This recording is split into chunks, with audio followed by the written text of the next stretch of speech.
Hi there, this is Sean with Premier Speakers, and I want to thank you for joining us today. We have a very special guest, Mr. Scott Hamilton. Hey there. Scott, thank you so much for My pleasure. the time today. There are a lot of words after Scott Hamilton: Olympic athlete, world champion, broadcaster, author, father. Which one of those do you put Warm at the top? and wonderful human being. That too, yes. Right now it's husband and father. Sure. Those are my main two Terrific. descriptions right now. Absolutely. Well, we're going to just jump right in here, Scott. People love sports. I've always thought it kind of as a metaphor for life, what it means to win, lose, how you prepare, what that looks like. Were there one or two decisions for you early on as a skater that you made? Maybe it was, I'm going to be the most prepared, or I'm going to be the most physically fit. What are one or two decisions or approaches you took early on to skating that you feel like maybe gave you a little bit of an edge? Well, when I first started skating, I got great health benefits because I was sick as a child. First, I guess started at age 4. I just stopped growing, and so when I started skating, I started developing again. I started growing, so there was that, and then I stayed in it, and as I continued to develop, I just got healthier and healthier, and then for a few years there, I was a really good underachiever, a pretty solid underachiever, and then one morning I woke up and my brother-in-law was telling me my mother had just passed away. Wow. I'd been in the hospital room with her the night before till 3:30 in the morning. And it was in my walk that I took around our backyard, knowing that she was gone, I came to a decision that I was never going to be less than she thought I could be again. She always had great hopes and great promise, and she sacrificed so much to keep me in the sport, and I just didn't deliver the goods. So that morning I decided that I was never going to be less than she thought I could be. Wow. And from then on it was like that. It was just like a switch. I just said, if I'm tired, I don't care. I'm going to stay on the ice. If I'm too tired, I'll get off because I don't want to risk injury. But Yeah. there were other things. I need to get this. I need to do this. I need to do this. And I had a whole list of things I needed to do in order to be who she thought I was or who I was going to be. Sure. And I was never going to disappoint. So I took her to the ice with me every single day. And it was the biggest change I made in my skating. Powerful motivation for sure. Well, at that point, there was a stretch for you, maybe 80 through 84, 85, where it just was on for you. You were number one, gold medals, world championships. I wouldn't say you couldn't lose, but it was hard to lose, I guess is the best way to put that. You then had a flip problem that maybe a lot of our viewers might have, which is we're number one in our product or the service we offer is number one. But how do you maintain that? You're number one. You're probably living in hotels. Training is probably difficult to come by. How do you maintain that success over 4 or 5 years? That's a good question. It's funny because when getting there, like even a lot of the broadcasting I do now, getting there is really exciting because it's always something to strive for, something to strive for. And then you're standing on top and it's like, whoa. And it's almost, you're almost trying to figure out how to balance because when I won the world championship, I won it. I went out, I skated really well. I knew who I needed to beat. And that was in 80, is that right? 81. 81, okay. I knew who I needed to beat, and I was able to find a way. I had to get better in figures to beat David Santia and to be strong on the freestyle to beat all these other guys. And so I stuck with my strategy, and I won. And then I freaked out because I felt either the sport was at its lowest point ever, or I needed to figure out a way to up the game in order to be representative of that title, which I held at such a high level. So I struggled that next year in 82. It was hard for me to go to the rink. It was hard for me to really train without fear. And then somehow I got through the 82 season and I won the world championship again. And I'm standing there on the podium this time and it was like a relief. But then I'm looking around going, wait a minute. If I don't win this thing, one of these guys are going to win this thing. I'm going to let that happen? Yeah. I'm not going to let that happen. So there was a new kind of intensity to my skating where I knew what that was. I knew what it was like to be number one, and I was going to do everything in my power to stay there. And part of that was being smart enough to know who my competitors were and what their strengths were. But what I found was, if I just eliminated my weakness, what is my weakness? I'm not a very good spinner. I'll work on that. What's the other weakness? I'm not very flexible. I'll work on that. What's another flex? I always had stamina. I always had consistency. I need another jump. I'll work on that. So there was always that, being there is great. Staying there is a whole nother challenge. Sure. And it's a tougher one because there's never that, that whole desire of getting there. Now you're there. And you have to find a way to stay, because I had Brian Boitano coming up behind me, I had Brian Oyster coming up behind me, and they had a pretty good 88 Olympics. So I just needed to figure out a way to navigate that minefield and to stay ahead of the rest of the pack. And there's a lot of strategy involved, but a lot of it was just being dedicated to my repetition every day, being there every day, and the rest was delivering the goods. You think about everything, and then when it comes time to skate, turn your mind off and just allow your body to do what it's been trained to do. Great wisdom in there. So that intensity comes through just even in just chatting with you here. The next step for you then go on and you take your passion, the thing that you've dedicated your life to, you love.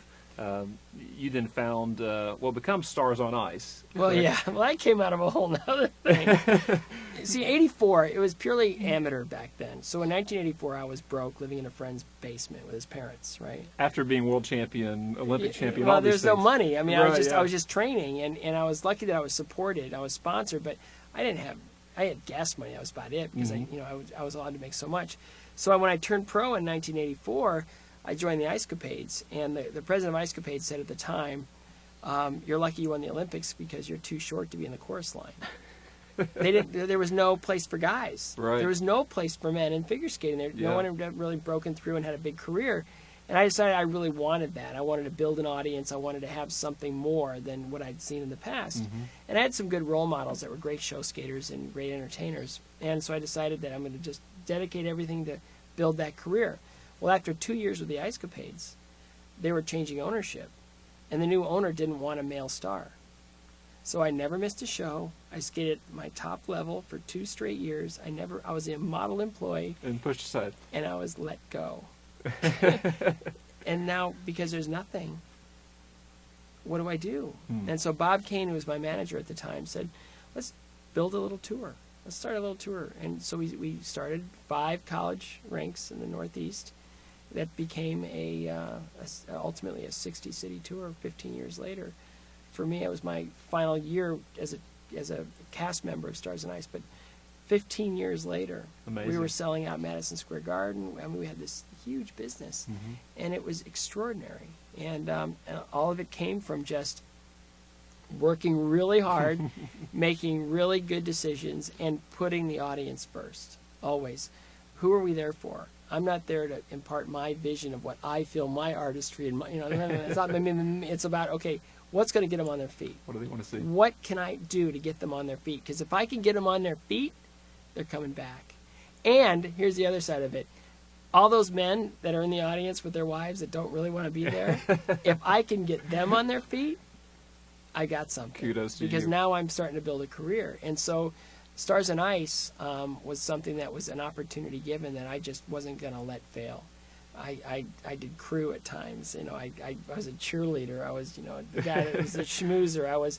I did everything I could. I did media. I did anything I could to build interest and awareness of Stars on Ice and to make it successful. And then in '92, after 6 years, when Christy Yamaguchi and Paul Wiley joined the tour, we spiked after that because the IMG, who owned the tour, decided to make a bigger investment because they saw that it was working. Sure. And those first 6 years were the years that we really just rolled up our sleeves and got dirty and made it work. And then after that, we really, were able to. 15 years later.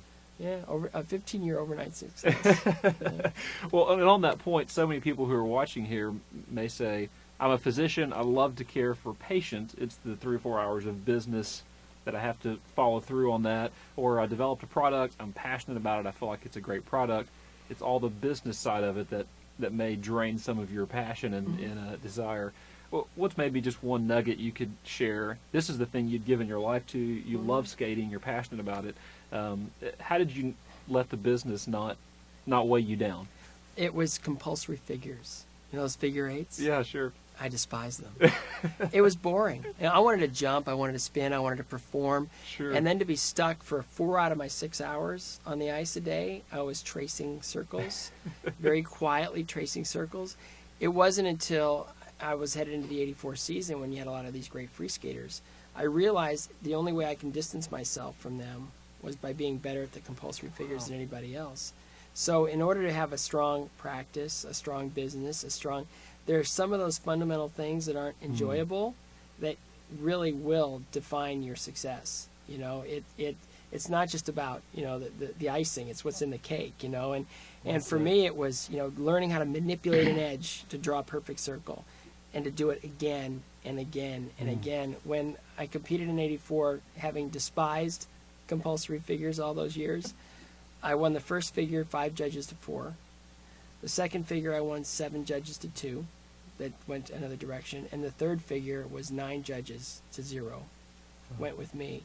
And so that was the momentum I needed in order to assure myself that I could not lose the Olympic gold medal. So for anybody that's out there, you know, I guess my analogy would be, I didn't enjoy doing compulsory figures, but it was the absolute foundation and cornerstone of all the success I had as an Olympic skater. And that created the opportunity for me to become an entertainer and a professional. A weakness becomes a strength. That's it. Yeah. Well, the word cancer is a scary word, and Scott, you've heard that word 2 different times, and there are probably 1,000 things you could say to encourage people, but is there one thought or one thing that you and Tracy, as you guys moved through that situation 2 different times and some subsequent health issues because of that, is there just one nugget or one thing that kind of sustained you guys or carried you through in terms of a motivation or inspiration that maybe someone watching this might grab onto and hold on to? Well, you know, we had our mantras. You know, one of them was, it is what it is, whatever it takes. That was a big one when I had cancer in '97, and then I thought I'd paid my dues. And in 2004, I have a young family, and all of a sudden I have a brain tumor. And it was, and when I told my wife, which is the hardest thing I've ever had to do, I go, I have a brain tumor. She just instantly grabbed my hands and she started to pray. Wow. And I was just, you know, I thought, you know, I was going to be calming her down, but she just took the reins and she just said, here's where we're going with this. And she went straight to God. And it was the most powerful moment of my life. And from that, we just came up with, it is what it is and whatever it takes. And years later, when the brain tumor came back and there was a complication from the surgery, I'm in a hallway and I'm crashing off the anesthesia, and they can't get me to my room because they're having some mechanical problems. And I'm just coming off this anesthesia, and all it just coming to mind, this too shall pass. This too shall pass. And it's all these things of just allowing yourself under stressful or the worst conditions to find something to hang on to that just allows you to navigate the storm. You know, you're going to get through this. There's another side to this, and you just got to participate in it, make it as good as it can be, whatever it is, and then whatever time you have, you have to make the most of it. And it takes a lot of strength at times to do that, and in every respect, you need help. So don't be ashamed to ask. Don't be ashamed to ask. It is what it is, whatever it takes. Is that the phrase? Well, we mentioned you're busy, and we appreciate you giving us some time. I've got one final question, because so many of us juggle lives and work life, but then also family. So this is the question that I asked several friends. What would you like to ask Scott Hamilton? I think one of the unifying points there was, what's more difficult, your patented backflip or getting 2 boys dressed and ready in the morning to get them out the door? Way easier, because only my head's at risk. You know, it's a constant negotiation. It sure is. I got 2 boys, and it's like, was I like this? I must have been like this, you know. Because the one joke we have is, I'll tell my youngest, I go, Max, how'd you get to be so handsome? And he'll say, genetics. You know, so I look at that, and it's like, okay, how, you know, what do I have to do? But the thing is they're them. They're unique individuals. They're their own person.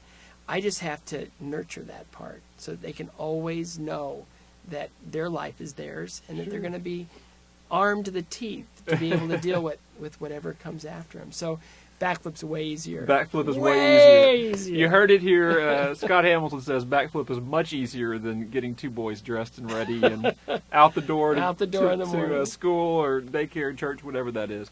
Thank you guys so much for watching today. Scott, thank you very much My for your pleasure. time. We Thank truly you. appreciate it. There's a link below this video, and we ask that you're welcome to click that. You can see some more information about Scott, watch some other video about Scott, but then also find some information about bringing him to your next function, association, nonprofit group, whatever it might be. So we thank you very much for watching, and we'll see you again soon.